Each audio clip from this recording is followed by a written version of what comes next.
We're live. We'll see how this works. Woo! All right. Says we're live.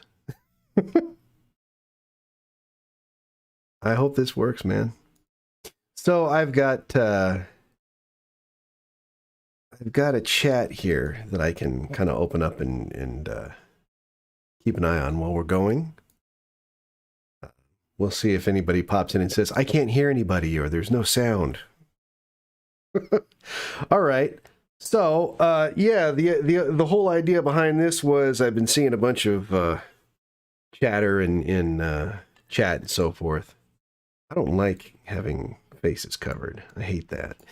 Chatter in the Facebook group and so forth. People keep throwing their theories around. Oh, I wonder what this is or that is, and discussing it. And I got good and inebriated one night, and I thought, hey, I should just let him grill me sometime. And we'll see how that goes. So who's with me here? You can give your real names, or if you want to give some kind of handle or call sign to protect the innocent, that's totally fine as well. But let's I think we'll start. I can't really say your name. Everybody jump in. Just start saying who you are and a brief quickie about who you are. You are part of the community, and let people know who you are. Well, since I go by my first name in Discord, I'm not that precious apparently. So, my name is Lisa, and I live in Texas, and I started reading Commune. Well, okay. To be fair, I started listening to Commune a few years ago. Probably when it came out, and probably because I love R.C. Bray. Yeah, I think we all love R.C. Bray. Okay, next. Who's next? Who's going? I'll go. All right. Karen Hamilton. My screen name here is Karen in Mourning because it has taken me 2 months to pick up another book since I finished Commune. Oh, geez. Yeah. Super fan. My husband laughs at me. It's his fault I listened for the first time. Oh, thank you, husband. Yes, I thank him all the time, and I curse him all the time because, yeah, hooked on the series and still mourning the end of it. Well, I appreciate that. Thank you. Yeah. Mr. I don't know what the orientation is on your screens, but Mr. Pew Pew is bottom left. You want to go next? Oh, no, I can't hear you. No, whatever you were doing that fixed your microphone earlier, do that again. I didn't do any. Now How about this now? Yeah, that's good. That's good. Okay. So it comes down to the volume of my voice, apparently. So I'll just yell like I'm talking to my kids. Fantastic. I'm from Anthony. I'm Anthony. I just recently moved from Boston to Maine, up by the border. I started listening to audiobooks when I was snowplow driving, and I was going out of my mind. And Audible was a nice way to get through 16 to 24 hours at a stretch. That's awesome. I'm a fan of the genre. A couple particular series that I really enjoyed was the Mountain Man series, Commune series, After It Happened series.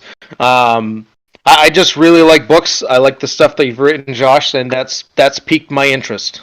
Appreciate it. Thank you.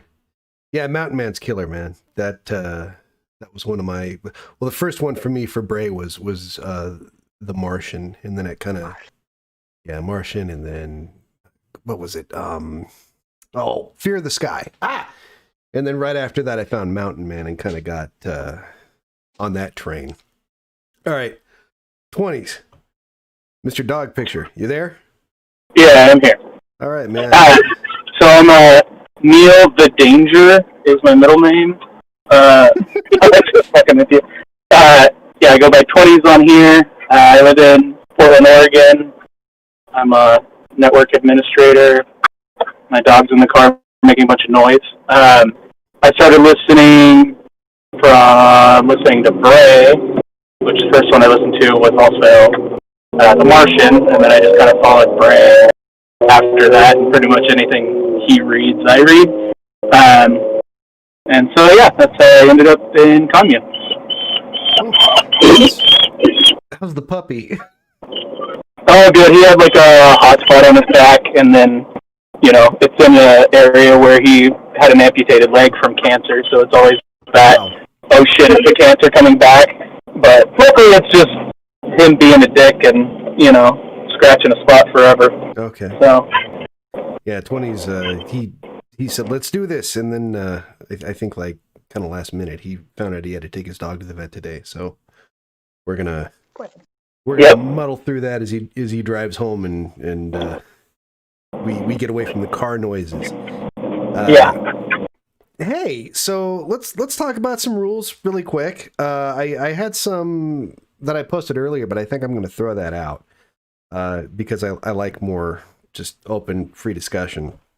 I had said that one question per person.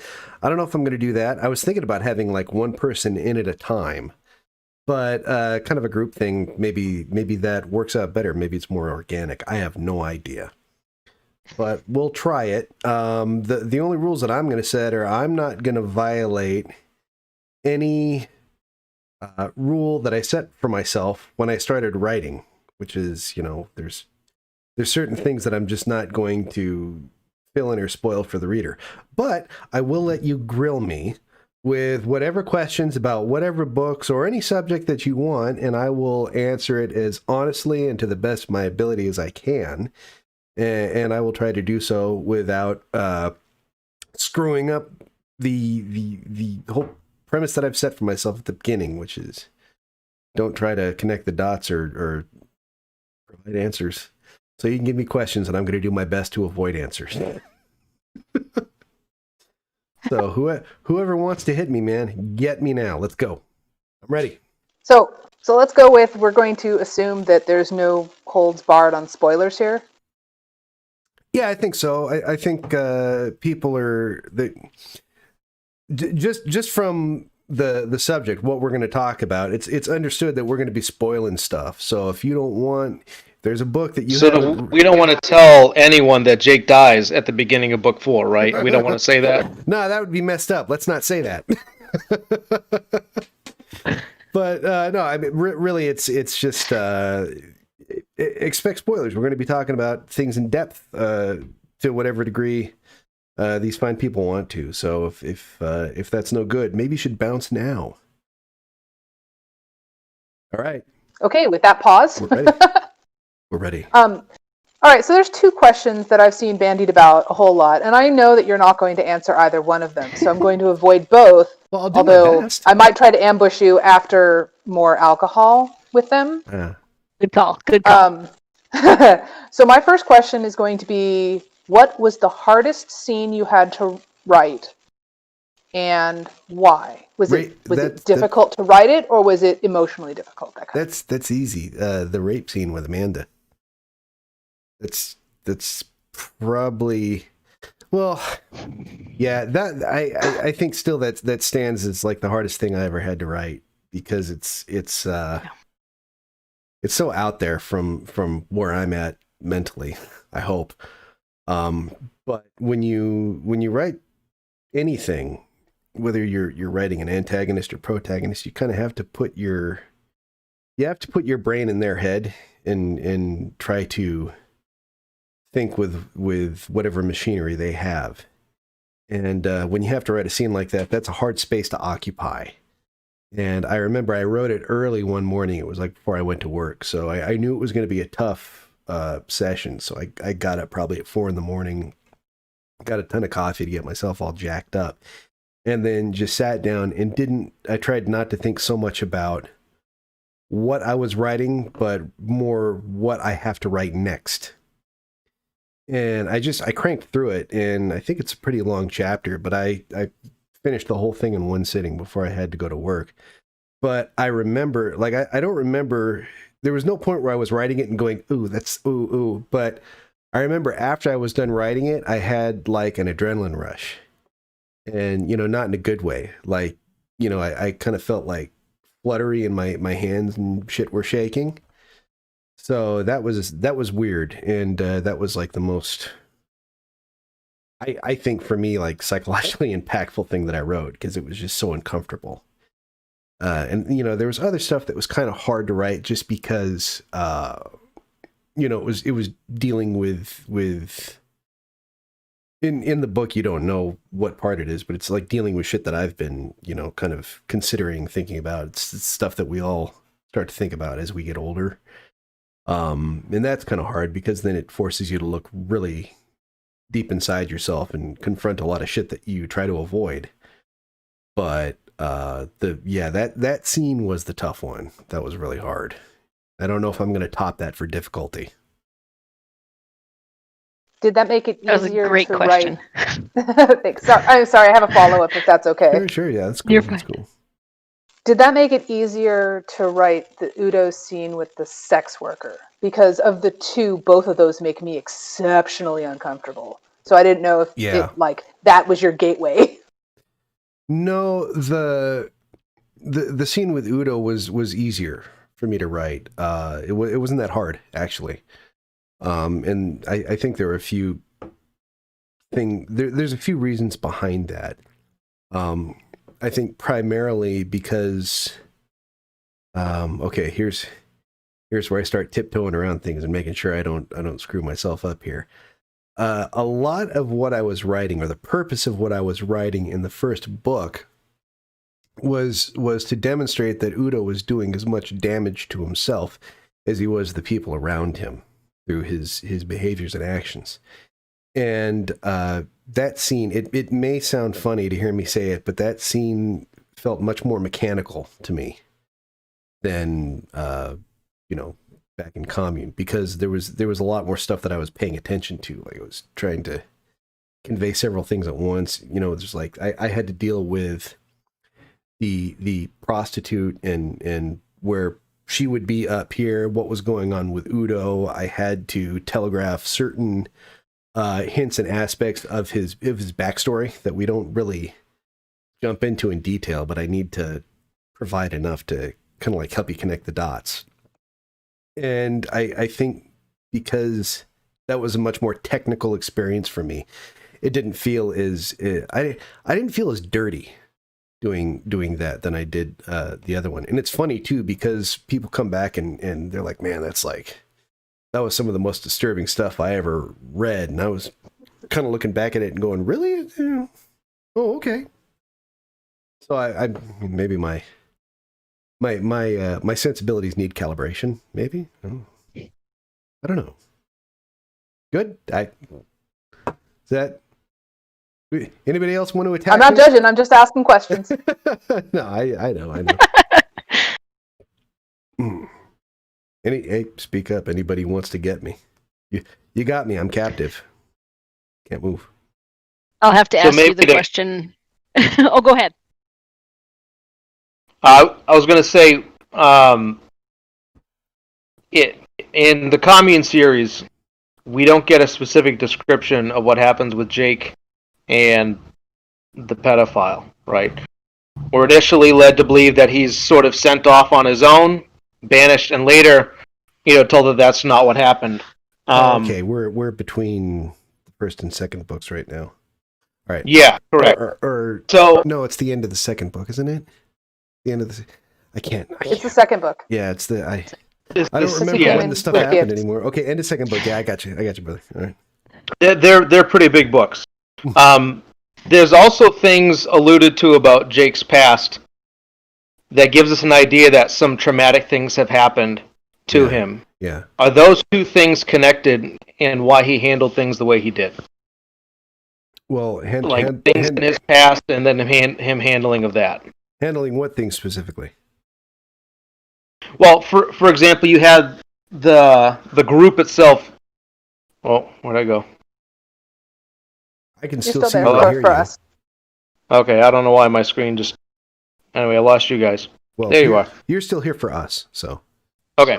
So the group itself wanted blood. The group itself was pretty angry. And Jake, wanting to preserve their humanity, in a sense, gave them an alternate path that he himself didn't take. So is there a reason why... and I guess I can go there because Jake is such a deep, complex character. He's not a shallow person. There's a lot to him. So for that character, is there a specific reason why he would push the group to spare their humanity and then he himself not show mercy? Well, okay. So that's a fantastic question. There's also a lot to unpack there. So let me see if I can muddle this one through. So there's a few answers for that I feel are provided in the book. They're different from each other, and I feel like they all ring true to some degree. And I would say that it's incumbent upon the reader to select the one that feels most true to them based on all of the context around it, right? So you've got one interpretation which says that he was doing that because he wanted to protect them from becoming the low version of themselves, right? It's kind of a altruistic, for lack of a better word, approach, right? It's like, okay, we recognize that the world is a certain way. Say it's like down here. We want it to be like this up here, right? Where people are high-minded, moral, they're basically good to each other. But in order to get to that point, things are going to have to suck for a while, and we're going to have to be hard to survive that long. So you could interpret it to say that he did the things that he did because he didn't want the people that he was living with to also do those things and suffer what happens up here when you do things like that, right? That's one, okay? Two is more of like Amanda's interpretation, which she says later, where she accuses Jake of treating the bowl like a science experiment. And it kind of comes with the same baggage or connotation, right? It's like, okay, if he thinks that the bowl is his science experiment, he's still trying to preserve something there, right? There's still something that he's trying to build there, but it's much colder. You're calling it a science experiment. Now it becomes less about protecting people that you care about more, and now it's more about control and trying to build a utopic society where everybody behaves the way you think they should behave. And that's a little bit more disturbing in my mind, right? I think throughout the series that Jake has exhibited behaviors and traits that could, push you towards one interpretation or the other of what's going on. Well, I would ask you guys, which do you think it is more of? Do you think it's more of a nurturing nature, or is it more of a colder and analytical ulterior motive? What would you say? I'm curious. I interpret it as... Go ahead. Okay. I interpret it as more like Jake protecting them from that line of work. Like keeping their hands cleaner when they've already been through so much and, they needed to deal with this issue, but he wanted them to have more of a clean conscience and he can take that burden. Okay. Anyone else got an idea? I didn't at all agree with the science experiment comment because, not yours, but like Amanda's. Because just how she had pegged him. Yeah, Okay. because a science experiment a science experiment would be, to me, that he's looking for an answer and has to kind of stay out of it as much as possible and not, put his finger on the scale, except that he's, murdering people off camera, for lack of a better term. And going in and protecting and leading. So he's not, it's not it could be at that he's all not a very good scientist. hands-off.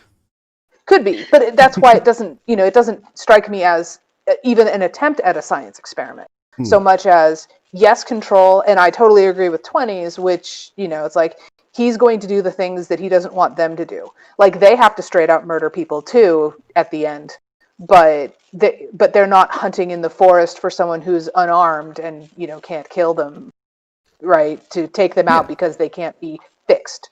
Well, now, let me- And I think also, yeah. Oh, I'm sorry. Go ahead.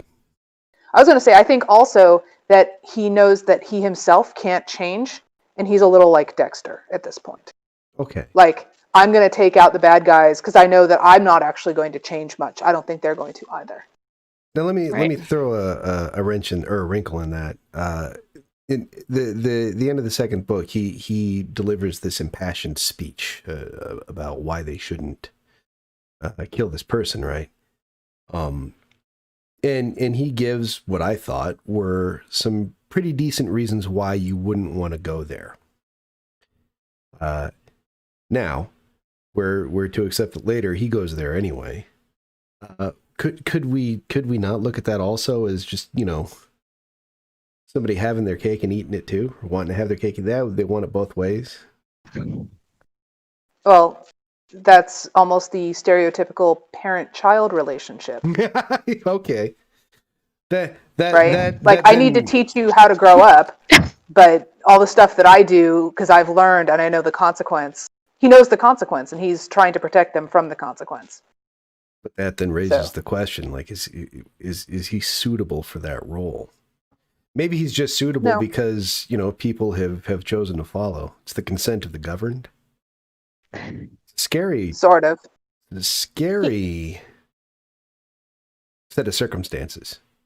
Well, I think Jake has to become two different types of people. One is the sensible, rational, well-grounded, thoughtful leader that the group of civilized people need. But then Jake also has to have that other side of being that dark person in order to preserve what they have. There's a scene at the end of book 4 where he basically drops off a sack full of severed heads.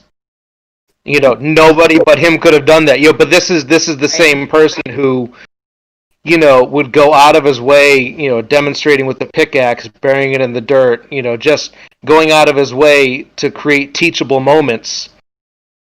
So it's almost like two sides of the same coin. So I think perhaps Jake, prior to arriving at this location, something had happened with his family that broke or changed something severely inside of him.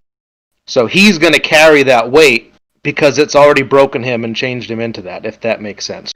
I like what you say there too, teachable moments. I guess what it all comes down to really is, do you consider it a teachable moment or is it manipulative behavior? Those are not mutually exclusive. That's He is supremely manipulative, and creating Right. a teachable moment is manipulation. Yeah, okay. So they're not mutually Good point. exclusive. Exactly. Exactly. All right. Karen, I think you had a question that you wanted to drop, and you kindly waited for other people to go. So what you got for me? I did, because it was actually a great lead-in into my question. Okay. And my question is actually a theory that my husband has. Oh, all right. I Yes. don't know if I can confirm it, so sorry. He, right? You're probably going to dodge this one quite artfully, actually. We'll see. Maybe it's just He maybe I believes he believes that Jake, prior to the whole series, was a serial killer. Okay. That he can separate all the things and do the manipulation, and that's why he was so easily able to take care of the pedophile and the fire starter guy whose name escapes Hunter. me. I don't think we ever heard his name, actually. It was Thank Hunter. you. It was Hunter. Was it Hunter? Yes. Yeah, because he tells him his name when they're talking. Yeah, so my question is, these characters, they're your people. Was Jake a serial killer? So I'm not going to dodge this at all. This is a question I can very easily answer. I had a very similar idea. I'd like to hear the answer. So here we go. People have been, God, they've been asking this for so long. What did Jake do before everything fell apart. Well, Right. what was his job? And the answer to that is, I don't know. And it doesn't matter. I don't care. Right. When I first I started, knew that would be your answer too. when I first started, no, but that the point is he was not an extreme personality. There was some violence in his past. There was the story he told about that bully that he dealt with, and then he went off to juvie and spent a little time in the pen. I suppose that story would sound extreme to a lot of people, but to me it does not sound extreme because I know a lot of people like that. I've had lots of friends in my life that have been wrapped up in situations very much like that, and it doesn't sound extreme to me. It sounds like somebody who's been pushed past a certain point and then they just don't care anymore. And we've seen that plenty of times. But yeah, I got well, several friends who spent plenty of time as wards of the state. And you can get stories from them. Listening to it, you think, that can't be real. That's got to be made up. But no, man, like, truth is stranger than fiction. That's all that is. But when I was planning the series out, at first I thought that the main character was this military person, right? Kind of like this proto Gibbs that was floating around in my head. And then after that, I thought, no, I'm not going to do that. I want everybody in this story to be clueless, or mostly clueless. I want because, excuse me, that made the setting more interesting for me. I didn't want a bunch of characters that were just going to cakewalk through the apocalypse because they'd been preparing for this their whole life. Between you and me, I think a lot of the people that are prepping for the end of the world, they're going to be the first ones that go.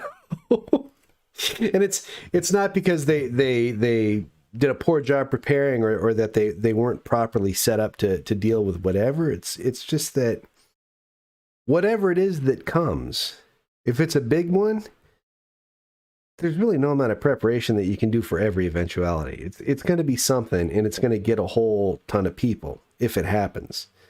So I figured, okay, well, everything that I did when I was figuring out, what's the very, I think we lost Lisa. Oh no, you're still there. I'm back. But I was like, okay, when I'm putting together these groups of people or the composition, what percentage of people are white? What percentage of people will be black or Asian or Hispanic? And I tried to base that on, just like statistical numbers that we have today, just because I didn't want to put too much thought into it. And I wanted I was trying to make it realistic. And I figured, well, the majority of people that survive, just based on how many people are preppers versus how much of the population that we have that just depends on the machine to keep them comfortable. I think most of the people that survive will do so on dumb luck, and they're not going to know what they're doing. And then, the story kind of becomes fun for me because everybody can just be clueless. So then I thought, okay, Gibbs is, or I didn't know his name was Gibbs yet, but I thought, okay, military person is not main character. He'll come in later when we need him. Everybody at first, we're going to have basically, clueless, and maybe one person who thinks he knows what he's doing, Billy, but he's got a few things wrong because he's a hobbyist. And that's going to be the first book. It's going to be people, it will be the process of people extracting their thumb from their ass and learning how to survive. So my conception of Jake was always that he just had like a run-of-the-mill job. Family, lived in a house, did his 9 to 5, paid his bills, paid his taxes, was nobody special, and somebody you would have looked right past if you saw him in the store. And it was just extreme circumstances that made an extreme individual.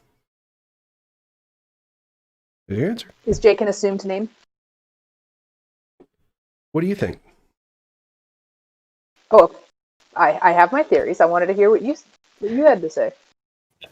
What I would have to say is, what evidence points to that? And can we lay that out? What is the evidence for Jake having an assumed name, and what is the evidence against Jake having an assumed name? there isn't really specific evidence against him having an assumed name if you go with the premise that he's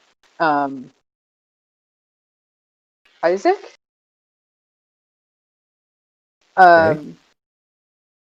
And the fact that he was recognized shows that he very well could be the fact that he basically came back to his family dying, murderously, and then went out and, killed everyone that he. I think that there was a. I think that they went and killed the people who killed them, and that they were ambushing people for food. So there was a whole lot of murdery, grabby stuff.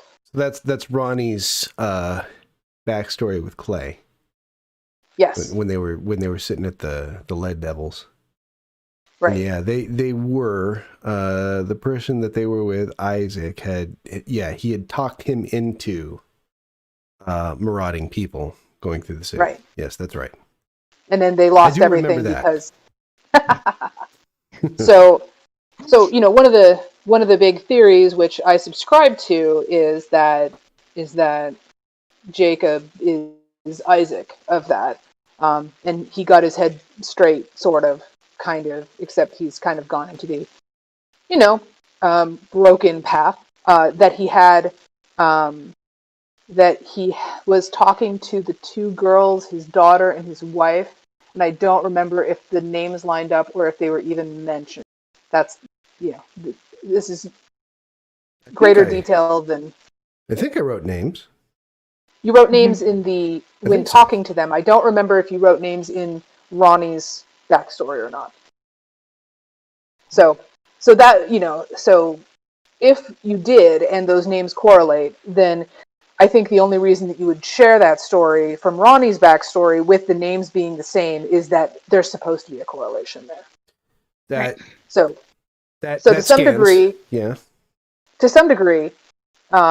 whether or not Jake was a serial killer is accurate because they were marauding and stealing. So he wasn't a serial killer in the I'm killing people for the kicks. He was killing people to survive, but he was still killing people over and over again. But that doesn't make you a serial killer. Serial killer. Not in the apocalypse. It's a well, not in real life either. If you're killing people, let's say you're a bandit, and you're holding people up on the side of the road, and you're taking their goods and killing them, and then throwing their bodies down a ditch. That's not a serial killer. That's an opportunist who doesn't mind murdering his victim. Serial killer is someone who is it's almost like they can't stop themselves from killing. There's a compulsion that they're fulfilling, or an addiction. But that's kind of off topic, I think. Yeah, that would also go into the topic of psychopath, sociopath, or PTSD sufferer, or all of the above, or any of the above. So, well, okay, which is also a hotly debated topic. If we're curious about that, based on what I've just said about, I always kind of figured that he had, a normal job and normal life before everything went to hell. I guess that kind of breaks away from the psychopath hypothesis, right? That's sociopath is someone who's made through their environment. Yep. I don't think that you could classify Jake as a psychopath or a sociopath, though, because there's certain key behaviors that just they don't jive with that analysis. He's highly organized, and he is able to assuming socio or psychopathy. You have to explain how he can simulate normal human emotion, empathy. You'd have to ask why he can blend in as well as he does. Well, psychopaths certainly can. Yeah, but at some point,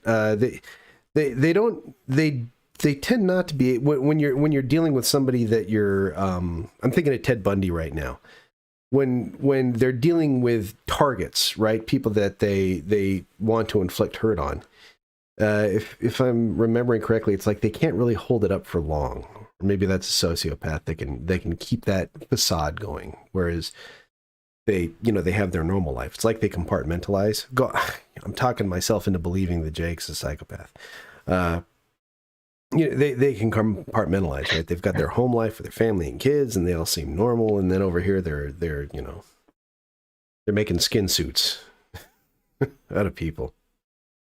Yeah, I don't know. Yeah. How does it? So there's a Let me ask you, Sorry. how would it make you feel if Jake was just Jake and he had nothing to do with Isaac, versus how would it make you feel if Jake was Isaac? Just from the story, do you think one interpretation versus the other carries more impact or merit, conveys more meaning? No, to me it's more of a question being answered as opposed to making up my own history for him, because he's very broken. Like he's broken. And this kind of gives a reason why he's broken, but it doesn't make him a more admirable person. Well, I'm not asking if it makes him more admirable. The question I'm asking, really from like an author's perspective, is let's say that let's just assume, okay? And I'm not confirming anything. But let's, for the sake of argument, assume that Jake is Isaac, okay? And all those things line up. So the question is, if that is true, does that make the story from a narrative perspective, does it impart more meaning? Does it carry more impact to the reader? Does it mean something more? Does it amplify the subject matter so that it takes on more depth for you? Yes. Or does it cheapen? Okay, it does add. And I think we're seeking. I think we're seeking Right. to understand an incredibly deep, complex character that from book 1 to 4, we still can't figure this guy out. We know aspects of him, we see sides of him, cannot figure this guy out. So we're trying to fill in the blanks, and all these other ideas are coming through that all could be equally valid. And that's what makes him a fantastic character. And 2, that's what makes him a frustrating character, because we can't figure him out. So that's what all of this is. Exactly. It's trying to make sense of who the heck this guy is. okay. Okay, sorry. No, go ahead. Go ahead. Using a parallel from another series, right? Using Firefly as an example. Sorry. The reason with Jake is because you highlight that he doesn't talk about his past, and multiple people ask him about his past, and he stonewalls them. So by confirming this background one way or the other, it creates closure for us for a question that you created multiple times. For example, using Firefly as an example, you have Shepherd Book, who is multiple times it questions who he is, what was he before he was a shepherd. Clearly he had influence, blah, blah, blah, blah, blah. And then he's killed off before any of those questions are answered. And that it's great. It makes it makes debate on the internet, but it's also very frustrating as a reader or a viewer, because you've raised questions that have not been satisfied. And so that just gets frustrating, and not in a good way. I've frustrated you, and not in a good way. Well, once I tied the Isaac story in together, then it's far less frustrating, because it is something that's answered in the book, even if it's just alluded to. Okay, so you feel as though the question has been answered satisfactorily. Yeah. Okay, well that's good then. If that story wasn't in there, if it was literally like, we're going to throw a bunch of plates in the air and we're going to juggle them and not answer questions and then kind of just drop it, that's just frustrating. No, that's the J.J. Abrams, Damon Lindelof school of storytelling. I don't subscribe to that at all. There is a concrete, definite answer to every book that I write, and somebody knows what that answer is. Me. Doesn't mean I'm going to share it specifically, but it does exist and it can be discovered. I'm not cheating when I write these things. There's a concrete way that things went. But here's the thing. So I can answer that question for you. And you know, I think it would tell you a few things. I think you would say, "Ah, now I got it." And then I think that maybe you'd stop thinking about it as much. When I write a book, I'm not just creating. When I'm doing it, I guess other people might, but I'm not trying to create a thing where I just send information to you. I'm trying to create a collaborative experience. I'm trying to make the reader as much a piece of the storytelling process as I can.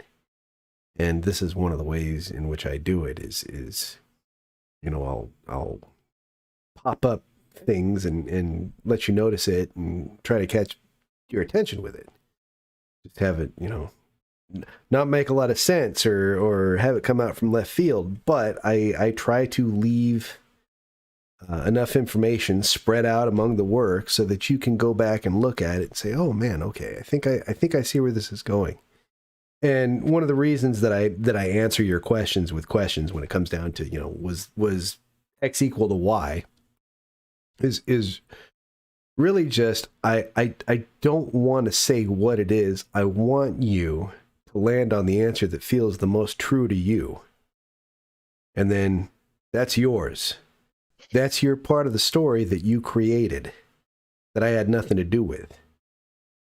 And if I tell you what I thought or what I intended, I'm going to rob you of that. And I don't want to do that. That makes it less fun. I hope that's not an asshole answer that pisses anybody off, but that's how I feel about it. You know, before assholes like me were sitting behind a keyboard and typing shit up, stories were people sitting around campfires. And religion was people sitting around campfires, and mythology was sitting around a fire at night, people telling crazy stories to each other, trying to make sense of a world that doesn't make sense at all. And, you know, before somebody gets in charge of the goddamn thing and tells you, no, this is what's written in the holy text. It's an organic process. You know, somebody says, well, I think that God, that sun up there must be a god. And then somebody adds to that. They add their own ideas. And the story grows and morphs and or not interprets, but it kind of snowballs over time. It grows bigger. And those experiences to me are more rewarding than sitting in a chair by myself and reading a book alone. A collaborative community experience is more what I'm looking for here. It's the thing that I'm trying to create. But I can't be the Pope then. I can't say this is the text, right? I'm not. I don't have the authority to assume that position. I can't. It's no good. So in this way, each character becomes each reader's version of that character, and all of them are correct. Well, but that's how life is, isn't it? Like I'm talking to, you know, several faces here on screen. I can see what you look like. You can tell me what you're thinking, but I don't really know what's going on in your head. I don't know who you are. My wife, who's I guess she's downstairs, my son across the hall. I know them very well, but when you really come down to it, they might as well be strangers to me, because I'm never going to know what it's like to be inside their head. I will never understand the experience of being them. A lot of books put you inside a character's head so that you know every little thing that they're thinking. There's no question. There's no mystery to that character. You know every little thing they think, every little thing they want to do. And, you know, for me, it's okay, but it's not very interesting. People are enigmatic. They're walking puzzles. And you might get, you know, some small percentage of who you think they are, but you're never going to know who they are, because who they really are, who they are inside themselves, that's a secret that they keep locked up for themselves. And hopefully, if they're being smart, they're not telling anybody, because we're all a little fucked up. Or a lot. Yeah.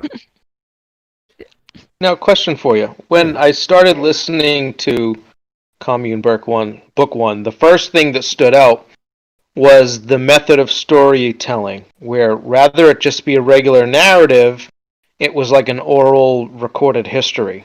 I thought that was really neat. I don't know of, or I haven't read recently any books like that. Why did you choose that as your method of storytelling? A couple of reasons.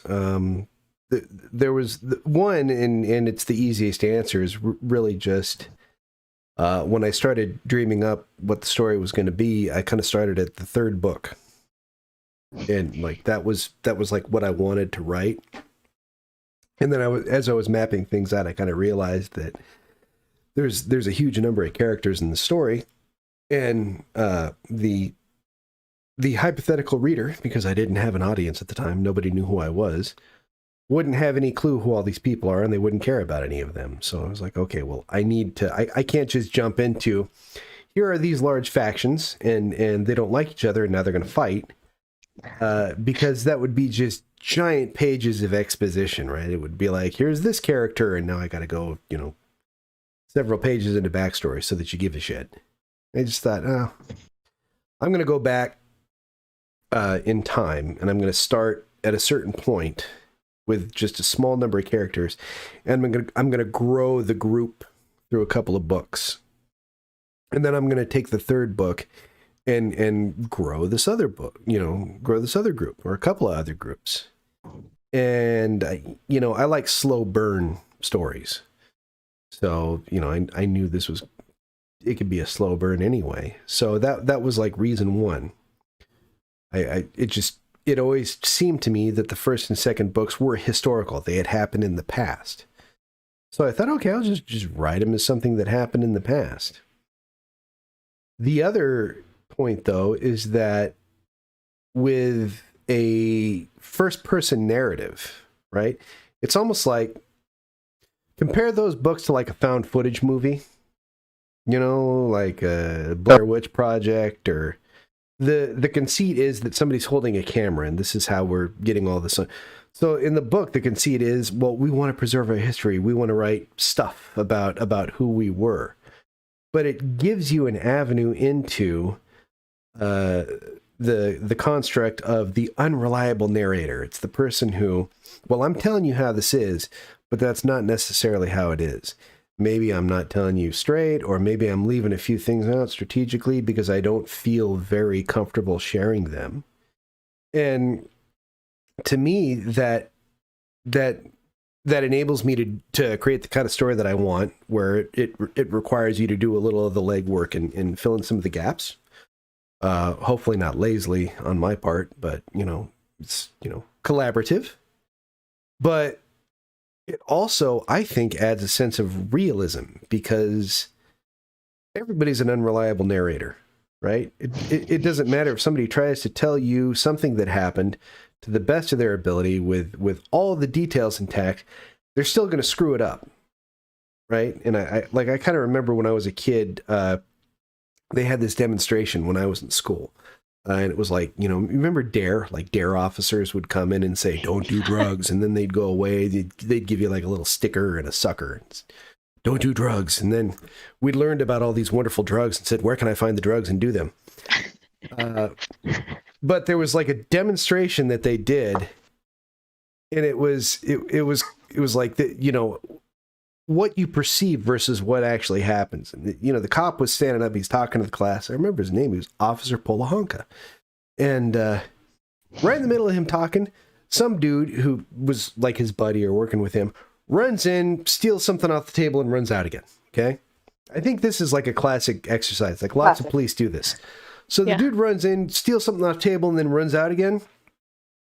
And, all the kids are like, oh, But then after it was all calmed down and he told us that it was all part of the show, and then he asked us to describe this perpetrator, and everybody got it wrong. Like people say he was wearing a yellow sweater, he had blue jeans on, he was wearing white sneakers, and everybody said what they thought it was, and it was like a game of telephone. Like everybody had wildly different ideas of what to do. Then the dude walks in and it's completely different. So that was everybody trying to the best of their ability to give you the most honest representation of what they just witnessed. And what that exercise tells me is that it doesn't matter who you talk to. It doesn't matter even if you experience an event yourself. It doesn't mean that what's in your head is the truth or what actually happened. And so I got to reconcile that if I'm writing a book. And it's like, if there's people telling their story, they're going to get stuff wrong. And I have to account for that and factor it in when I'm making a thing for somebody to read. It's all part of the soup. 20s, are you still alive? Perception is reality. Totally. Alive and kicking. Oh my God, you sound so much better too. You don't sound like Right? you're stuck in a car. Now you can talk. You don't sound like a Yeah, subway. you can unmute me. Yeah, I never muted you, brother. Oh, okay. That would be wrong. Hey, did you ask a question? Did you have anything you wanted to hit me with? Not commune related.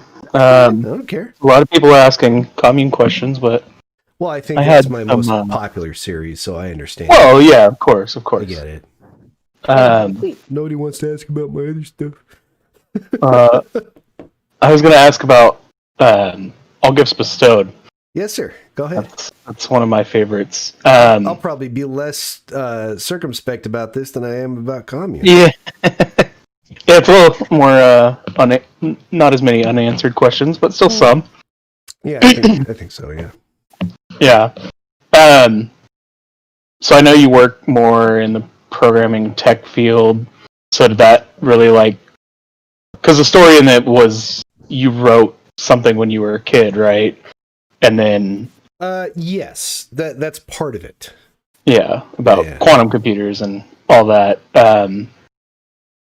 So I guess where do you see that actually happening? Something like Cronus?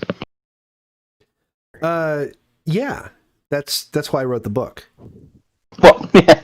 Well, no, I don't want to be an ass. I'm not trying to be a putz, right? But no, that was a big piece of why I wrote the book. And in fact, I remember when I was writing the book, I kept telling myself, hurry, because I wanted to make sure that I released the book before all the shit happened. Now, I don't think that the particular events that I put in the book are going to happen, all right? But I do think that some of the themes or the topics that I touched on is something that we as a people should probably start thinking about. And I kind of wrapped that up in a postscript at the end of the book, right? We're still trying to figure out how to be equitable with each other, with other people that have opinions that differ from our own, with people that look differently than us or believe differently than us. We're still trying to figure it out, and I don't know, call me crazy, but it seems like we're still kind of fucking it up. So it seems to me when you're in a situation like that, the last thing you do is create an entirely new life form or consciousness that looks even less like us than us looks to us, right? Like if you've got, if you can take a person, right, and you know they look like me, right? I'm a mutt. I'm a mixture of a lot of stuff. I'm mostly Hispanic and then Welsh and Irish and all this other shit. But I look like Whitey, okay?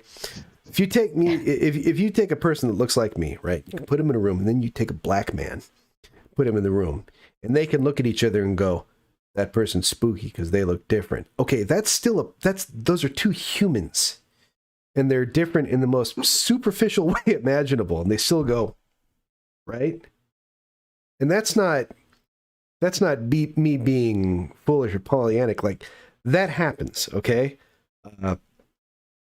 There's a whole segment of my family on my wife's side that are black people, and all you got to do is talk to them. They'll tell you stories about, I was walking down the street. There were a couple of white ladies coming my way. They crossed the street to get on the side opposite me because they're black and spooky, you know. My father-in-law is a black man. He's the most lovable son of a bitch you ever met, but he's spooky. So people see differences in each other and they react to that, and it's not always it's not always in a light that is charitable to ourselves. Now we're going to make another entity, and goddamn, well, how are we going to treat that? It doesn't even have skin. So that was kind of what I was thinking about when I wrote that book. It's like, man, like Jurassic Park, Ian Malcolm, it's like, don't create the thing before you've decided whether or not it's a thing you should do, please. That was my premise for the book. And I do see it happening at some point, because just the way I see our own consciousness and brains functioning, it really does seem to me that it's just layers of complexity stacked on top of each other. So you take a system that becomes complex enough, and at some point consciousness emerges. I think I after having written that book, I think I subscribe a little bit more to panpsychism than I would have before. That's the only way I can explain consciousness to myself, because if you just look at it strictly from a mechanical perspective, it's like it doesn't make any sense. Yeah.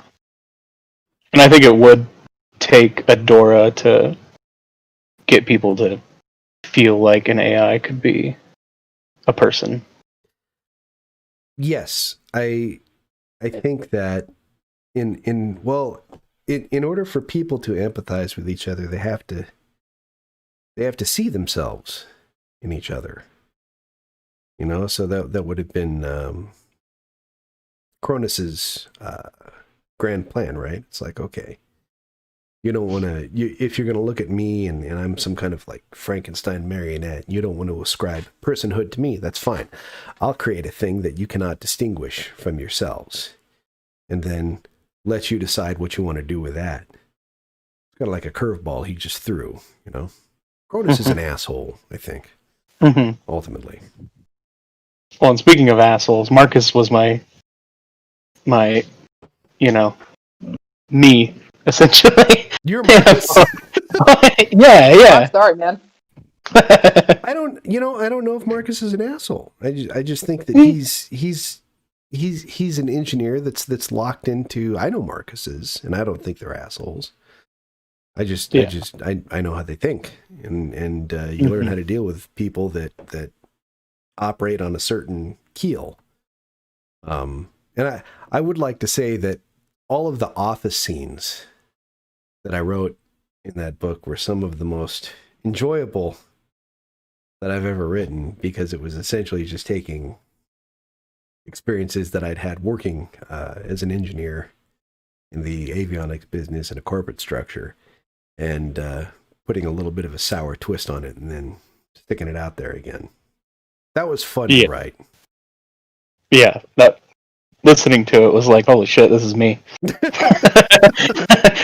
I've lived this. What? Well, that's what we strive As someone for. who's been on the Yeah. So, yeah, that was one of my all-time favorites. So Groovy. apparently the bad internet.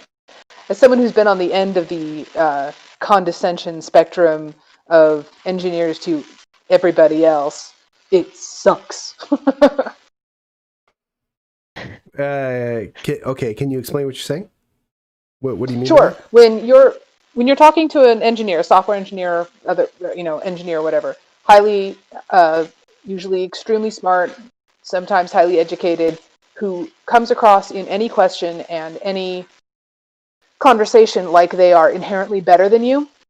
Oh, yes, You know okay. that you have to go above and beyond to try to get your point across, because they are almost already against whatever you're saying because they are so much smarter than you. So being on the other end of that condescension sucks. You know what I like to do in a situation like that is I play dumb. Like I'll do that when I'm in meetings and stuff, especially if I notice that people don't want to start talking. You get in a meeting and somebody says, "Hey, here's the situation. What do we do?" And then, everything just gets really quiet and there's crickets everywhere. What I like to do, because I'm a pretty senior level engineer at my company. I'll just start talking and I'll just make myself sound kind of dumb. You know, you work in aerospace or avionics rather. I don't want to make it sound like I'm like in aerospace stuff, but avionics, right? Aircraft interfaces, computer systems, so forth. Someone expects you to talk and look a certain way.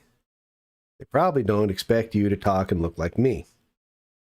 So I will, when I'm talking to people, I'll loosen up my jaw a little bit and ramble and somebody explain this to me. I don't understand it, you know, and that gets people talking because they feel like they're being helpful. And if I'm dealing with somebody who wants to condescend, I'll do that too.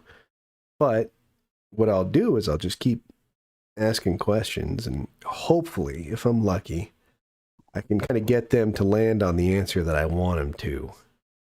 Just kind of talk in circles. Well, what about this? How come you can't do that? And pretty soon they'll kind of rut into what you're hoping they will. And then you can say, God damn, that's a great idea. We ought to do that. And they say, yes, I'm glad I think about it. And then you just go off and do it. Problem solved. And here's where the manipulative characters comes from. You're basically teaching preschool class beta of grown-ups. Well, No, you're teaching people how to think of your idea as their idea. here's what you're dealing with when you've got somebody that's convinced that they're smarter than everybody in the room. What you're dealing with is a very narrow-minded, short-sighted individual. They're probably very technically skilled and technically gifted. But the first thing that creates warning bells for me is somebody who's convinced that they know more than everybody that they're talking to. That might as well be the most ignorant putz in the room. When I'm looking for somebody that I want to depend on, that like you say, oh man, that guy knows his shit. You just ask him, hey, do you have any idea what we're doing? Do you have any clue about it? And if they look at you and go, I don't have a goddamn clue, that's your one. That's, you know, that because that person is honest, that person is without ego, and you're going to be able to depend on them to just shoot straight with you. I want somebody who will tell me straight across what it is that's going on right here than some bullshitter who's, oh, yeah, no, I believe we can just make an interface. And don't give me that. Prove that you're not afraid to look unknowledgeable. And then I'll think you know something. I don't know where the hell that came from. We just kind of got off topic, you guys. It's 6:24. Oh, sorry, hard-hitting questions. Yeah. Oh no. No, that's okay. You know what? I'm really enjoying this conversation. You guys are a lot of fun. I actually had a couple Udo questions. Yeah, hit me, man. Let's go. We might go a little late. So I guess three quick questions in succession. One, what is this genre? Because it I don't know if it's sci-fi or space odyssey or fantasy. It's a combination. Two, is Udo and the other people, are they humans of some sort? And three, if it was turned into a movie, could Udo be played by Danny DeVito?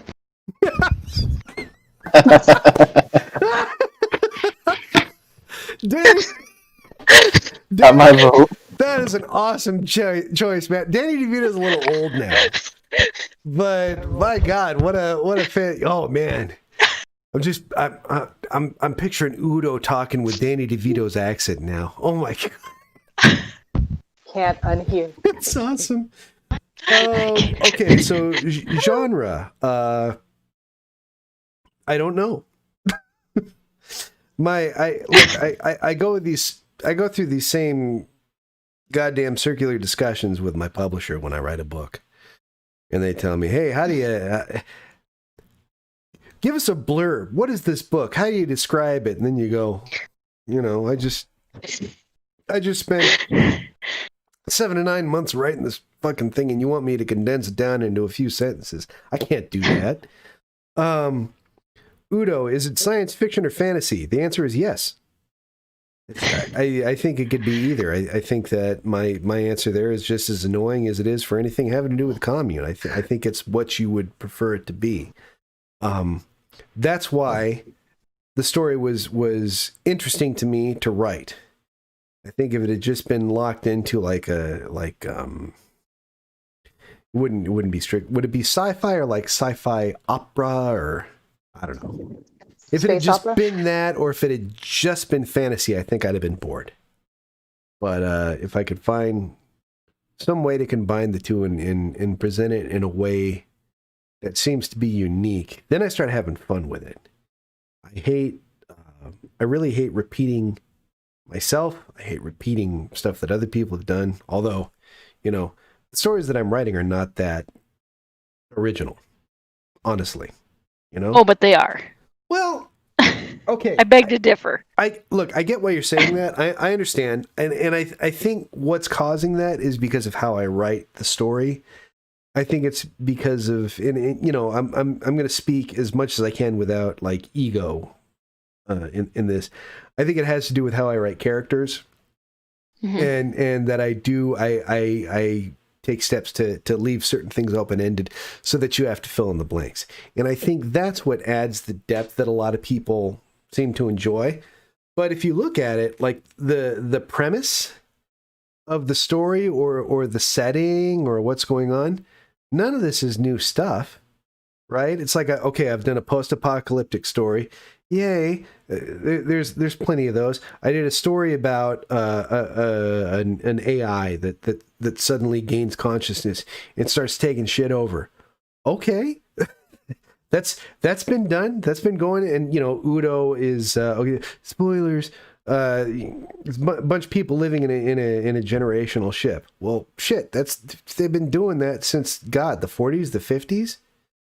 None of this stuff is new.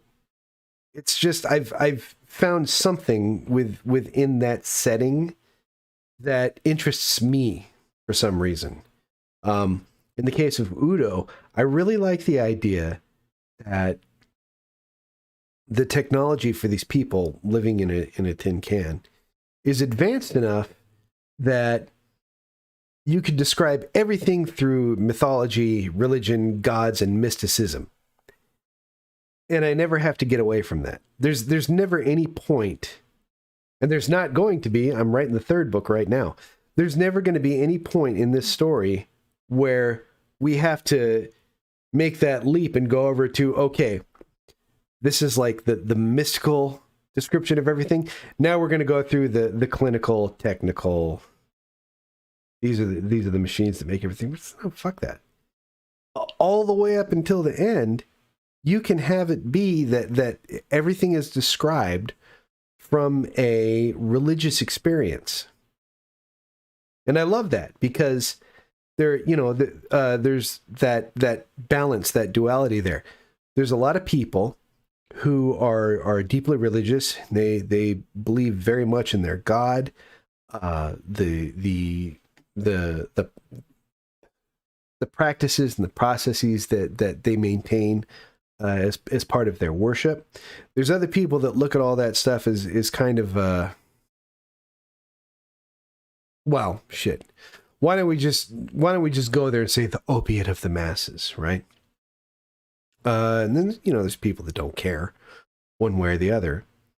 But I like the idea that you can have that duality. You can have one selection of people in a story that are like, yeah, no, this is the religion. These are gods. And it doesn't matter if you know their true nature, because to the people that live in this world, those are gods. It doesn't matter if I can touch them, they're physical. As far as I'm concerned, they're still gods. And I liked another thing that I enjoyed about that. It's kind of in the second book, which isn't out yet. So let me pause for a quick minute and think about what I can and can't reveal. Okay, that's fine. I like the idea that there is a hypothetical entity that the gods in Udo's world might themselves envy. And that for them, this higher form would also, they could be, you know, technologically based or more natural world, not mythological, but they would be so advanced outside of Udo's own gods that Udo's gods would look at them and say, that's magic. That's advancement. And I know nobody here listening to this has any idea what I'm talking about right now, but when you get to the second book, you'll figure it out. You'll understand. We'll Sorry. remember this moment. Yeah, we'll see. This might all just seep into like an inebriated fog after the fact. We're at 6:32, The best you learning guys. does. Is there anything that does anybody have a lingering question that they want to drop before we wind this down and say it's done?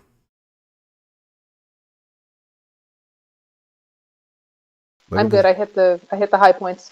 Good. I hope I answered them well enough. I have one that's not as burning a question, but I'm curious about. Yeah. Oh God, I hope I get the names right. Otis or Lum? Which was harder? Oh, yeah. For me, Otis. For my wife, Lum.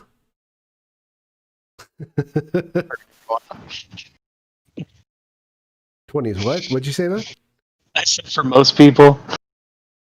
Lum. Lum? Yeah. Yeah. Otis was actually harder for me because it was so unnecessary. Yep. I mean, Agreed. Agreed wholeheartedly. It really was. Yeah. Uh, but not unnecessary for the story. I understand why it happened. yeah. But like Right. unnecessary in the story. It's like, you fucker. Right. Yeah. Exactly. Yeah. Lum to me always kind of felt like, to me, Lum felt obvious. And if you couldn't tell that was coming, then I guess props to me. But as I was writing all the scenes that were leading up to what happened, I was just thinking, oh man, they're gonna know what's coming. This isn't gonna be a surprise at all. That's kind of why I wrote that scene the way I did, which is like it comes out of nowhere, because I was like, well, I gotta find some way to make this surprising. But I kind of thought like, well, everybody knows it's gonna happen. Just the way I'm setting everything up before they go off for this trip. So also like I needed something to really kick off the festivities. Because the way things were progressing, like up to that point, it was like, oh well, maybe everybody works it out. And I wanted people to think, oh, maybe everybody works it out. Of course, if I had done that, can you imagine how many people would have been pissed off? It was like that. That's the end of the story. Everybody just agrees to be friends. What a shitty series. So I knew they were gonna... Ever after. Although in real life, that's how we'd want it to end. Like, Right. hey, Oh, I people know, work I out know. their shit, and Well, that's why the but third you book. can't have drama. That's why the third book ended the way it did. You know, I figured, okay, we'll be able to contrast here. We'll have one example of a group that could have been terrible, and then they decided, no, we let's not be dicks today. We'll just go away. We'll leave them alone, right? So that's your happy ending in the third book, and then Yep. the fourth book Yep. was, a whole group of people that just couldn't read the room. and Right. we're gonna see how that goes. But yeah, I mean, like Lum, that was, again, it's the difference between writing something visceral and writing something strategic.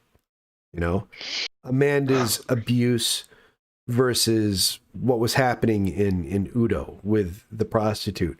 One was very in the moment, one was very visceral, and one was mechanical, and it was me pulling strings and fucking with your brain chemistry and trying to make you feel a certain way, right?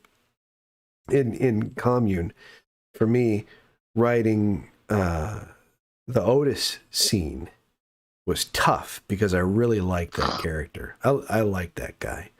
Otis feels like so many people that are in my own family. You know, it was actually one of those things that I was kind of worried about when I was first writing him in the story. I was like, okay, I'm gonna write this man's dialogue the way people in my family talk to me. You know, and then I kind of wondered, just like, are people gonna think that I'm like, you know how they you know, blackface is a big deal. It's like, you know, are people gonna say that I'm writing in blackface when I'm writing this man's dialogue? And, you know, eventually what I landed on was, no, fuck it. My own family, this is how they talk to me. This is how I'm going to write this guy talking. And through that process, like he kind of became someone that I identified with more and more, because I know people just like this fella. And so when I finally had to, when I had to shut that door, that was rough, because I liked him. I wanted him to do well. He and his son, I thought, had a fantastic relationship. I liked the two of them together very much. And it's like, no, there will be horrors in this story, and I've got to, you know, make an incision, pull back the skin, get a torch, and braise that fucking nerve, just to make people a little salty, you know. Make them really want Hap to die a lot, painfully. Well, and then that was where Kwate came from. You know, the kid, because I was like, well, okay, if I'm going to have Pap do this, he can't be totally despicable. I'm going to do a thing that balances that out. Then that was like, yep. That was what made the whole thing worthwhile to me, because I was like, oh man, I know I got to write this thing with Otis. But then at the same time, I was like, I'm going to get everybody convinced that Pap is just the sweetest son of a bitch they've ever seen in their life. And, you know, he can be, but he's kind of fucking dumb. And dumb people that are 100% loyal are very dangerous. Well, just because he has a connection to one or two people doesn't mean that he's not the worst. That's correct. But a lot of times right? we'll allow ourselves to think he is. No one is evil 100% of the time, and no one is, you know, just because bad, horrible people have one or two redeeming qualities doesn't make them not the worst. My wife was pissed about Lum, because that was her character. She suggested him. Oh. She says, and I don't remember what. Yeah. And you killed him. Well, I remember that. Like, I had to go back and rewrite the ending of the second book, because it's okay. Well, that fellow with the was he in the 101st? I think he was with the 101st. He's going to be Jen, my wife Jen. She says, well, you need a hillbilly in this story. You need a hillbilly. I got a lot of hillbillies in my family. I don't know if you could tell, but she's no. You need somebody from Appalachia, you know, one of them mountain fellas who, like, they just know how to do everything because they grew up so goddamn poor that they had to be industrious as hell. And, you know, have him kind of come in and kind of set people straight on all the stupid shit they're doing.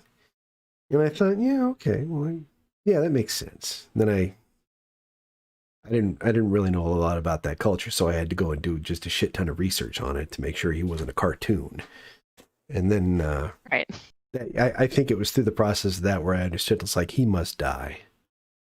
And I thought, man, I wonder how Jen's going to deal with that. And then, you know, like, I handed the book to her to read it, and there was one particular day where she comes up to me and she's like, you know, I thought she was going to hit the book me. At you. She was pissed.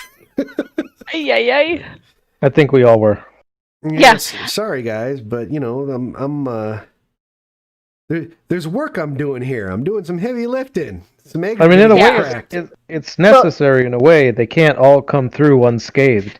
You got to lose people Why because not? that's the reality. You got to lose people. Yeah. And it's got to be someone that you give a shit about too. I can't just like traipse in, you know, a red shirt and then nuke them. That has no impact. I got that reference, by the way. I got that reference. My man. All right. Well, also, you had basically two wizards in the hero's journey sense. You had Billy and you had Lum. They knew how to do stuff. They weren't Okay, they weren't yeah, perfect at it. Yes, fair. But they were your wizards, and you have to get rid of your wizard, right? Like you have to. I guess so. Well, narratively speaking, yes, there is some point where the safety line has to be cut. Yeah. And you got to be on your own. I can tell you right now, though, you're probably better at this than I am, because I wasn't thinking hero's journey or wizards when I was writing Lum. I just thought, honestly, what I was thinking was, I'm gonna write someone, this salt of the earth character, and what I'm doing is I'm casting a net. I'm casting a net to capture as many readers and as many emotions and as many feels as I can and rope it in. And then what I'm going to do is I'm going to scoop up that net and all the contents inside of it, and I'm going to drop it into a barrel of fucking acid, because I'm kind of a dick. You are. I'm sorry, guys. That's the honest to God truth. I was writing Lum's death, and I like, oh man, how could you do that? I'm writing the scene going, because I'm picturing the reaction that I'm going to get when it gets out there. Yeah. Oh. Yeah, sorry. So I have a question to the room, not you, Josh. Fair enough. Who all did you think was going to die in the Commune series that didn't? Like, absolutely certain this person is dead and didn't. I thought Jake would die at the end. Amanda would go. So I thought that would be really hard for Jake. Wait, who? Amanda? Amanda, yeah. What do you think, Karen? I'm not even sure. This backstory here. Mhm. This is literally my first journey into this genre, and my husband had to plead his case for months to get me to listen. This is so out of anything I've ever read, listened to, anything. Well, thank and you. now, no, thank you. But now you've set this bar so impossibly high that I'm still in mourning. Oh, yeah. I cannot read or listen to anything else. Have you I don't know. Let me sidetrack you really quick. Have you done Mountain Man? No, Can I I'm ask you? scared. Can I ask you to do that for me? Check out It's a Mountain Man. Canadian alcoholic killing zombies with a baseball bat. It's amazing. It's a great. I could do that. I mean, we're northern Minnesota, and I mean, yeah, I could do that. It's a great story. I'm friends with the author, and there was a lot of him that influenced me in my writing. So if you liked what I did, I mean, I that's got to be a recommendation, right? You should go for sure. and get like the first Mountain Man. It's an omnibus. Start listening to it. I think you'll enjoy. Well, Yeah. I'm actually in book 3 of After It Happened, Fair Oh, enough. Okay. and That's a very, very I'm- good one as well. but I'm nowhere near as emotionally invested. Just gonna say, nowhere Um, near. I cried, I laughed, I screamed, I cussed. Gibbs is my brothers Oh. are both Marines, and I went Army. Okay, Okay. Gibbs is All right. everything. My husband is Jake, which is a little creepy, but yeah, I don't know. I really thought, yeah, there's just a really high bar, and I don't know. I'm scared to do anything else. I'm scared to. I'm obviously going to get more of your books, Josh, but I don't know. The emotional toll is just a lot. I don't Okay. know. I think I expected to see Amanda go, though, to get back to the base question here. Yeah. I really expected to not see Amanda come through the end, All right. Okay. but I love her. Well, I guess I'm glad not to disappoint. I didn't murder her. Right? No, please don't. But, oh, yeah. Well, I screamed I every time. I'm tremendously grateful that you feel that way. I'm really grateful that I have all you guys and all the other readers that are interested in what I'm doing, because I can remember when nobody gave a shit at all. So it's very nice, and thank you for being there. Thank you for being you. Well, you just keep doing Thank what you you're doing. Yeah, thank you for giving us some really outstanding characters. That's really what makes a story. If the characters are flat, the stories are flat. And the Yep. characters, not just in Commune, but your other books, are very, very rich and complex. And as a reader and a fan, I appreciate that. Thank you, sir. Thank you very much. Okay, well, unless anybody else has anything else to say, I think we're going to cut it there. We're maybe 17 minutes over the mark, and I don't care because I don't. Thanks for letting us come on with you. I had a lot of fun with this. Yes. We'll see how this does. I don't know if we've got a lot of viewers right now. This is really new. Like I'm not streaming this over Facebook. It's over YouTube. And I've kind of been watching the chat, but I didn't want to break in and read anything from it because I felt like the conversation had a good head of steam on it, and I didn't want to mess it up. So I mean, I'll answer Johnny's question right now. Johnny, it was Maker's Mark, and then but we'll see how this Wait, goes. what was everybody else drinking? I don't know if anybody else was drinking at all. I had a beer. Okay. Sam Adams. Fair enough. Whiskey. Whiskey? What Yeah. was yours? Pendleton. Pendleton. You had whiskey in a thermos. That's hardcore. I had I like it my cold. little glass. Cold. Oh. Yeah. I like it. Ooh. Yes. Can't do It's it nice cold. and cold. My wife likes Oh yeah, I gotta do cold. tequila chilled from the freezer, man. The only thing I want to drink that's cold is a martini. Whiskey's got to be warm. But yeah, we'll see how this goes. We'll see if people liked watching it, and maybe we do another one in a month or so with some different people. What was really weird about it? I posted in the Shitbus group and said, "Hey, random ass question: would you guys like to grill me with questions about books or whatever?" And there were a ton of people that were like, "Oh my god, I want to do this. I'm in." And oh, good, okay. There's interest. So I create an event on my author page, and it's I thought it was very simple. It was like, okay, if you want to be involved or you want to participate, come to the discussion tab of this event, and then just say something there. Just post something there, and then I'll select from those names. And I don't know if it was just an instruction thing, like there were too many steps to take or what, but it was like the Crickets. Yeah, it was weird, man. It was like the first posting, I got this like stack of comments that said, "Oh my god, I want to do that." And then you create the event. There's like 3 people that show up and say, "Eh." So I think they're intimidated by the beard. is that what it is? Yeah. Should It's- shave. Oh, for sure. It's impressive. It's I scary. shaved beforehand shave. because mine was not Don't worthy. shave. This is my quarantine beard, man. This started back in February or March. And Nice. This is where it's at right now. Amazing, It's right? Impressive. It's stately. I'm gonna call it. It's scary stately. coming on camera. It really is. Yeah. But yeah, it was weird. It was like there was when there was an actual event created. Now, I was wondering about that. I was like, maybe people don't actually want to come and talk.